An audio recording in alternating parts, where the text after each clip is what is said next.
Hi friends, आप सभी को मेरे वीडियो में स्वागत है। आप लोग कैसे हैं? आशा करती हूँ आप लोग अच्छे होंगे और मैं भी अच्छी हूँ। रोजाना की तरह आज भी एक नई मेहंदी डिजाइन लेकर आई हूँ, साथ में एक शायरी भी लाई हूँ। चलिए शायरी शुरू करते हैं।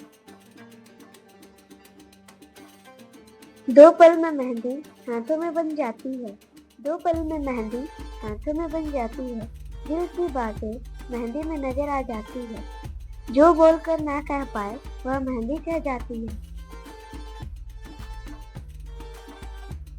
बातों बातों में सब कह दिया, कभी शायरी तो कभी मेहंदी बना लिया। सबको शुक्रिया जिसने जबात को सब्सक्राइब कर लिया। Thank you.